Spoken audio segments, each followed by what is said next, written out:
Sure, commiserations. Is the frustration having taken the lead, seeing the game plan start to work, you couldn't quite see it through?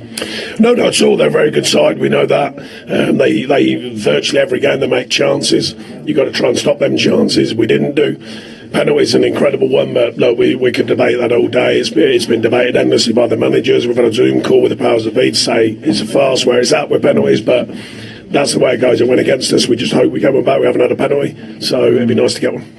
Well, we saw it with Amadou, with Onana, the actual penalty incident, and the guys have been talking about it.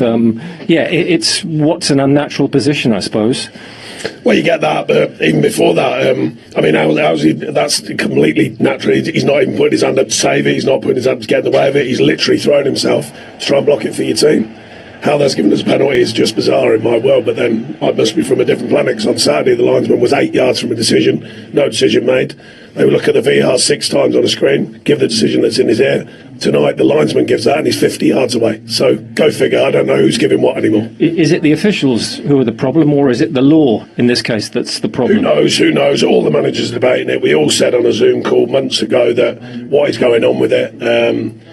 I keep hearing about IFAB and all these people, but someone's got to stand up at some point and realise that can't be a penalty, because he's just throwing himself to try and block the ball. That's it. And the frustration is, of course, it's the turning point in terms of City that can then take the lead. Yeah, they've come out second half. They've played much longer. They're playing diags. They're chipping in behind us. We didn't deal with that beginning point as well as we had done. First half, I thought we were very good, but tactically. We affected it. We chased it. We have a great chance from Dom to get back in it. But then when they go against you, it's very tough. The first one we could probably do a bit more with, the corner from the shot from distance. I think Jordan edges one way and it goes in the other. But the penalty changes the feel of the game. It changes the feel of what's going on. And once their nose in front, they're a hard side to get back into. Well, Pep, tell us your thoughts about the whole performance tonight. What do you think? Really good. Coming from Wickham for a lot of emotions for the World Cup, and we played really well the first 20-25 minutes. We have a clear chances in this type of game. Is really important. We know how pressed it is the stadium, and after we concede a goal for the only chance they had, and after we struggled 10-15 minutes, we have to control better. It's quite similar like we scored the second goal. We suffered a bit. Of course, they changed the 5 in the back, and our main freeze was not when it was before in the back, but a really important victory to be there. And many things happened the last week especially, and for in Saudi Arabia, you come back here, no rest, and really important, this victory. The victory is so important, but the way it was done as well, after going behind, you were given a real test tonight. That happened many times, so we played really good in general. So this season, and many games we could not win.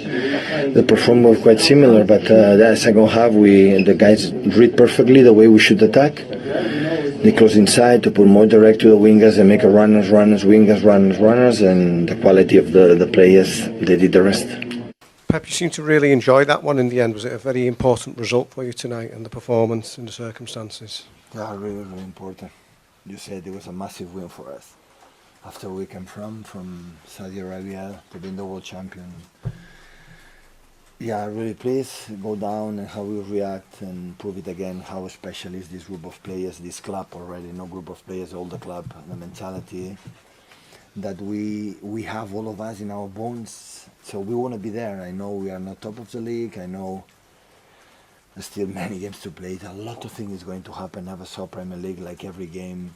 The teams they are down, low on the middle table can beat everyone. So will be a lot of surprises, and the question is still to be there. So we are really pleased for the victory, for the way we played, except after conceding a goal when we were playing really good and he had chances. But the second half we increased our rhythm.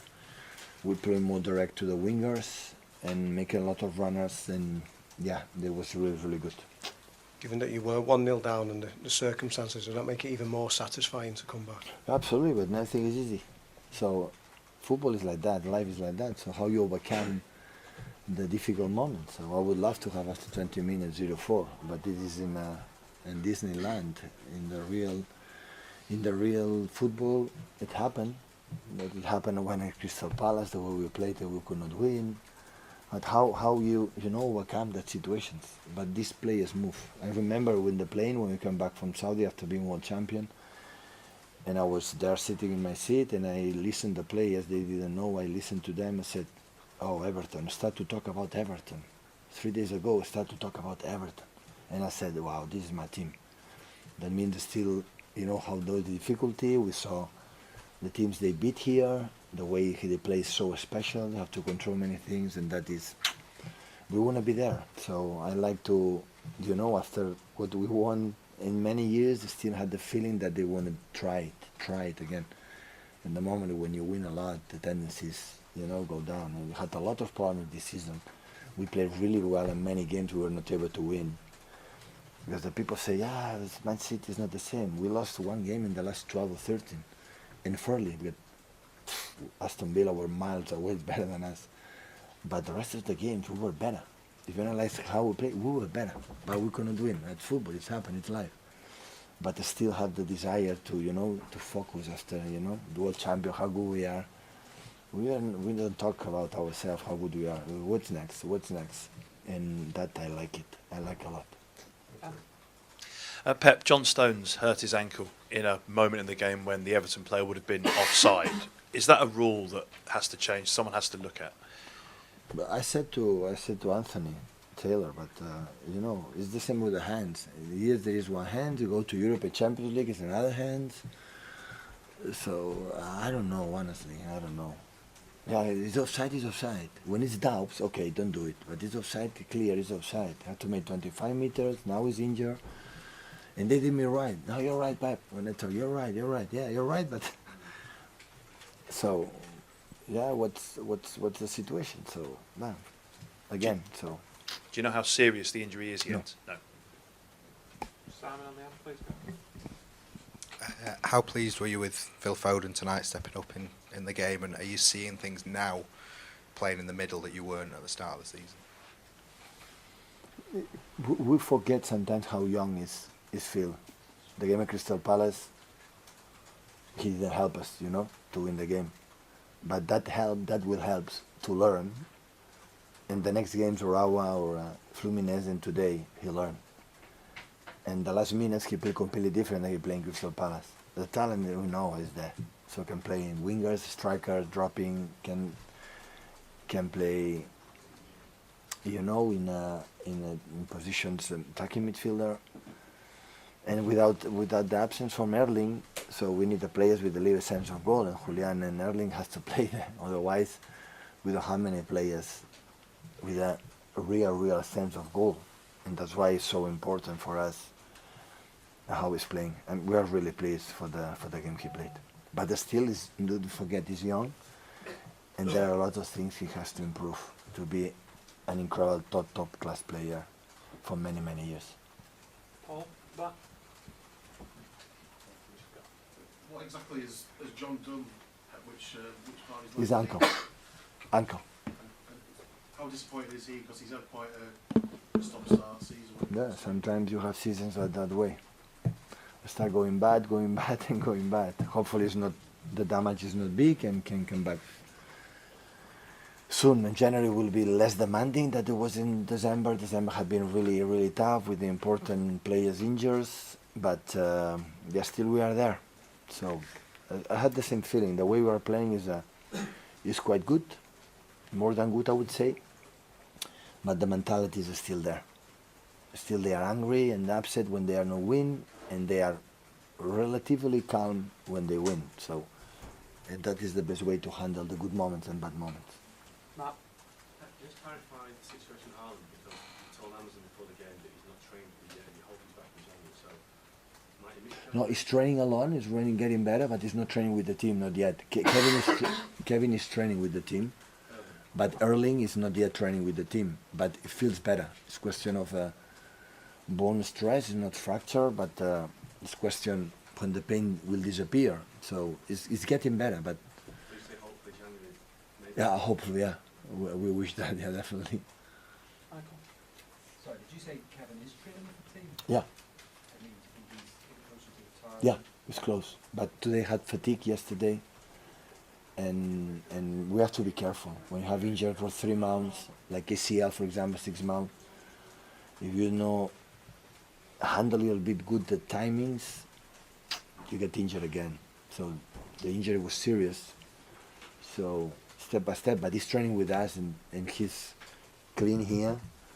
He's so positive, and soon I think we'll be back. I would love to play next game or Huddersfield, or but important is to keep it fit for a long time, not for one game to another. Just the gentleman in green here. You good? Mikel, to finish? Hello, but any chance you can elaborate a little bit about the Erling injury? Is it just because of a hard knock on the foot, or is it because of the big load with the matches? And I said before, I'm not a doctor. I'm saying that I have a stress in the bone in his feet, and it's so painful, and that's why he's not a guy like Phil Foden, like he's small, skinny. So Erling is huge, tall, and it's more difficult sometimes. So when he'll be fine, he'll be back and he will play. So, but until now, so the doctors come every morning and say this player is available, this player is available, this player is not available. So, and since that, I create the team and we play the games. Phil, wonderful support. How would you sum up your night? Yeah, well, I thought we played really well in the first half. It seemed to be the same story in the previous games. But the manager is big on at half-time to just keep believing. We haven't got this badge for no reason, so we have to believe in ourselves because we're a top team. And I think in the second half, I think we blew them away with the way we played.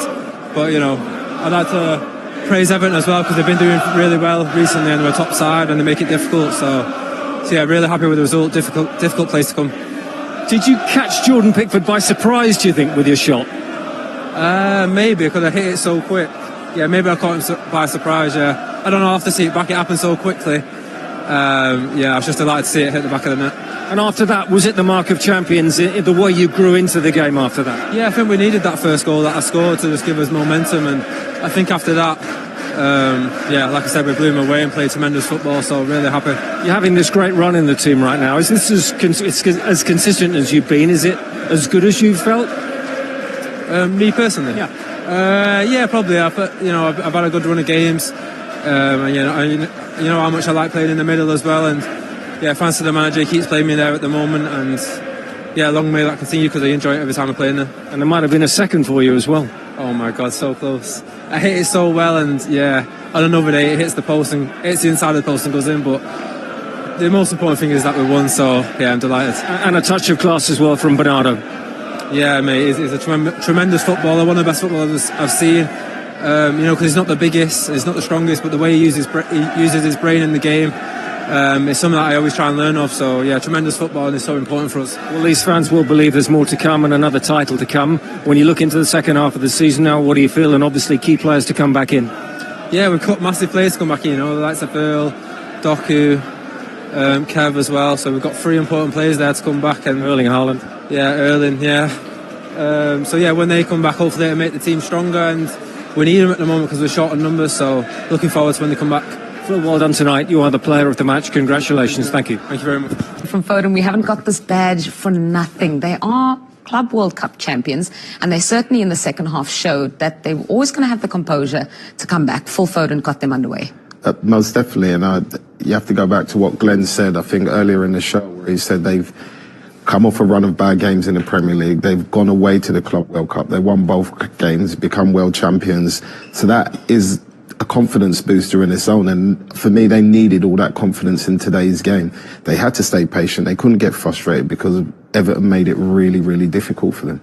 Let's look at Foden's goal, the one that equalised and levelled things up. He had 7 shots tonight. Everton as a team had 7. He likes playing more central, and I think that's the reason why he gets so many shots when he plays in that central position. I love the fella. I think he's a great player. I really do. He was asked the question if he saw Pickford, because we've highlighted Pickford's body weight is going the other way. I think he thinks he's going to curl it into the opposite. You see his right foot there. His body weight is all on his right foot. You see it here, but and Foden just whizzes it back in that near post. And Pickford has got no chance. Once his body weight goes on his right side, he hits it so well, so flat. with so much pace, and it's a really super goal. It really is. And what a good player he is. What a great player this young kid is.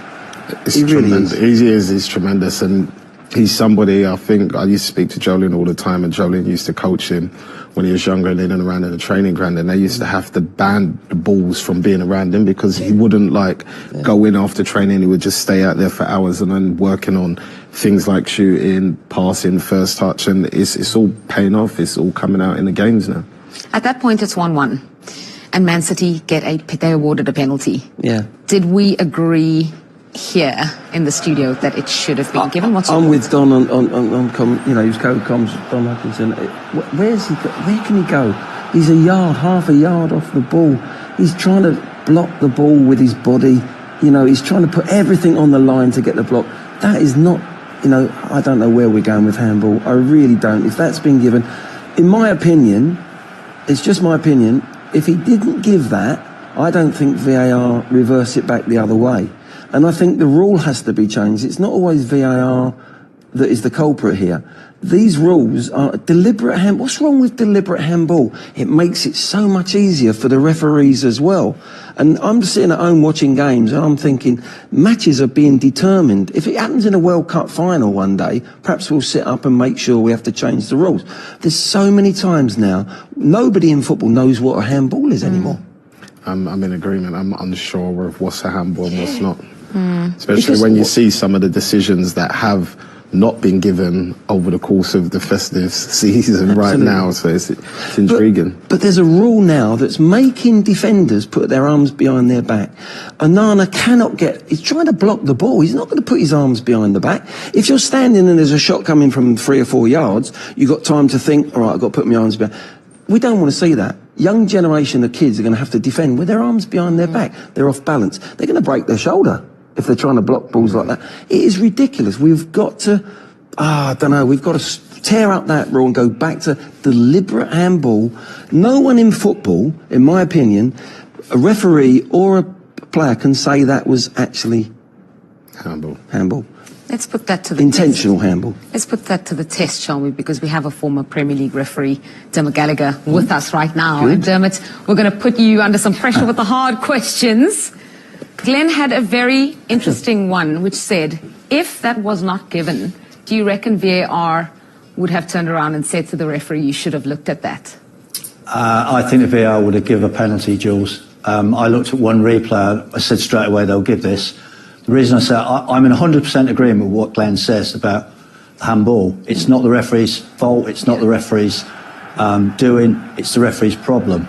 And the problem, I think, Jules, is that IFAB have tried to define it and make it so clear-cut on what is handball, so precise, that they've actually made it more complicated for the referee. Because one of the things they say is his hand above his shoulder or head?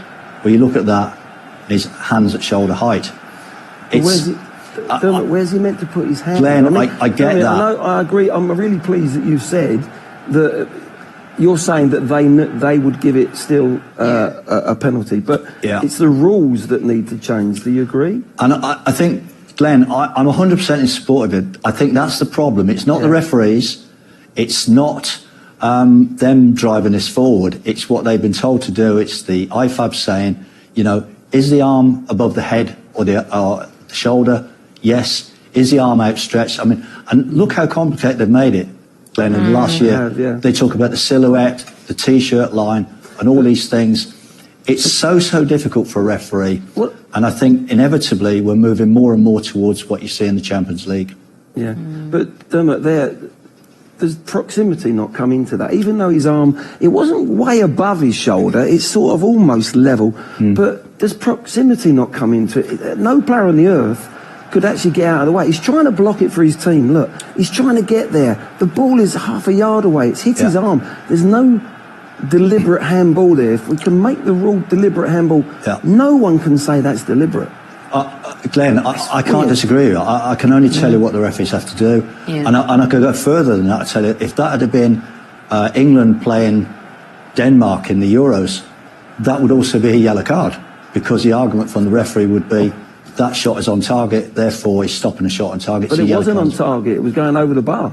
Well, they will say it's going on target because it's going forward. That's how difficult it is. And that's what I say, it's not driven by the referees, it's the position they've been put in. Yeah. Yeah, I understand that. Yeah. I feel like we could be here talking about this the entire night, but we do have to let Dermot go. Thank you so much, Dermot, for clarifying that for us. Thanks. I love you, really. Oh, God bless you. Well, the penalty was awarded, and Alvarez did manage to score it, and City went into the lead. You're going to talk us through this. Yeah, they did. It's a brave penalty going down the middle, I think, personally, and he gets lucky. Pickford dangles his legs and it just hits it and goes underneath, but it's gone in the back of the net, and it's something City needed, especially while they were on top at that moment. Only his second Premier League penalty, and he has scored both. The turnaround in just 11 minutes. At that point, City sitting pretty, and then Bernardo Silva still had time to finish with the flourish. This is why City are so good. They have these purple patches. I mean, Silva, fantastic thinking, beautiful finish. Look, his shirt's being pulled, everything. He keeps his balance, doesn't go down in that circumstance because he knows he can score. But it was a wonderful finish, it really was. But it was all down to Pickford not putting the ball in the first touch in the correct position. I just feel like sometimes he could have even kicked that out after that touch. He didn't need to try and go up the field. He could have kicked it out for a throw-on, but even though Ederson does or Onana does, he has to play a different way to them. We're going to continue wrapping up this match. Well, it's Everton who lead Manchester City at Goodison Park. Let's get straight into the action because the goal came, Sean, from a former City player.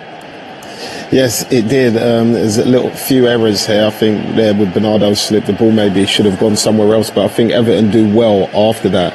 And the run from O'Neill, and then great to pick out Jackson, and the finish for me is excellent. But Glenn noticed a lot of things here.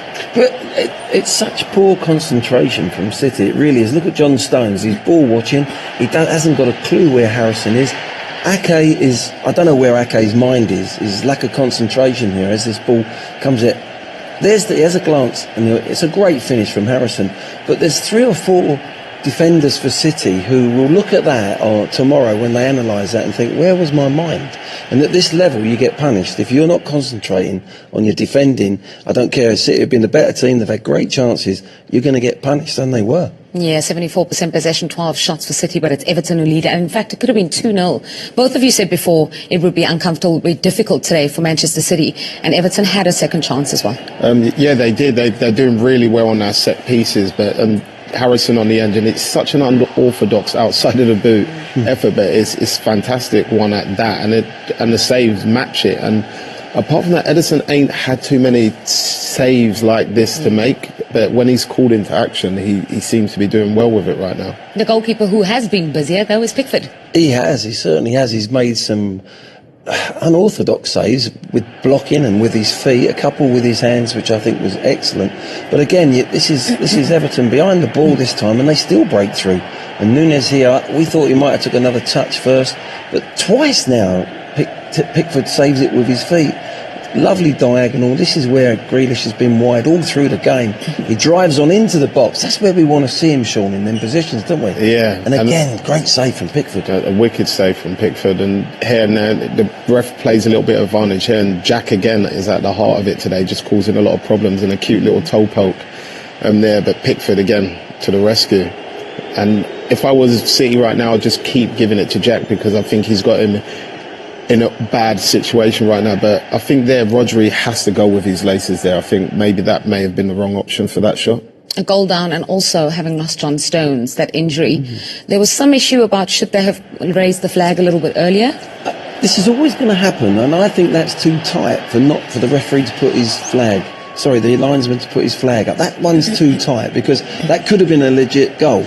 VAR might have said that it's when it's a yard. When it's a yard offside and the linesman knows exactly he's way offside, that's where I think the game's got to change a little bit, because we were always saying someone's going to get injured someday, but that particular example, that is too tight, because it could have gone to VAR and there could have been, actually, it would have been a goal still given, maybe. It was fractions. So I think when it's a yard or so and it's 100% offside, put your flag up, because if not, someone's going to get injured like John has there. That was so unfortunate here, John Stones. Yes, it definitely was, and I'm gutted for him, seeing as he's just returned as well. They certainly have. Eric Ray, joined here in the commentary box as always by Lee Dixon, and it's all about action from the Premier League in this case. It is Manchester City up against Tottenham Hotspur. Yeah, thank you, Derek. Always my favourite time of the week, spending time with you at games. We should be in for a belter here with these two. And here's the Manchester City lineup. Ederson gets the nod in goal. Alexander Zinchenko starts with Joao Cancelo in the fullback positions. Kevin De Bruyne starts with Rodri in central midfield. And the main forward is Gabriel Jesus.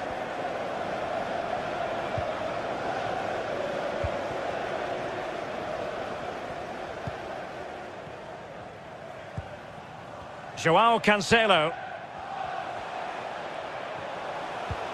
Patient enough build-up. Can they carve out a chance?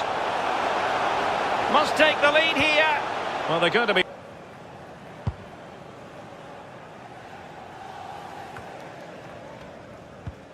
I must say, I think it's impossible to take your eyes off Kevin De Bruyne when he's in top form. And Lee, so much to like about the Belgian and the way he goes about his business. Absolutely. I'm just trying to think of a weakness. I'm not sure how good he is in the air. Heading, he probably can still head the ball, but everything else, left foot, right foot, sees a pass, scores goals, energetic, vibrant, hungry. I could go on all night long. Complete player. Got to it easily, the keeper.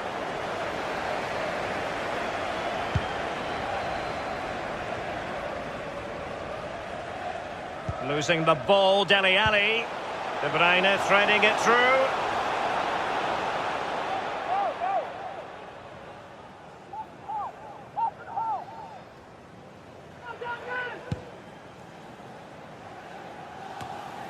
Reguilon.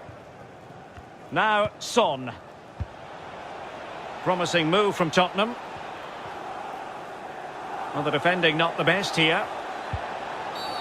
And a Tottenham Hotspur pretty clear. Well, I like that, Derek. Good refereeing. Nice and strong. Told the player exactly. Ball is loose.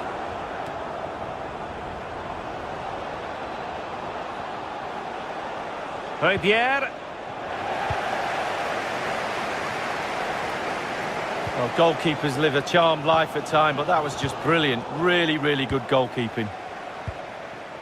Lo Celso. Lo Celso.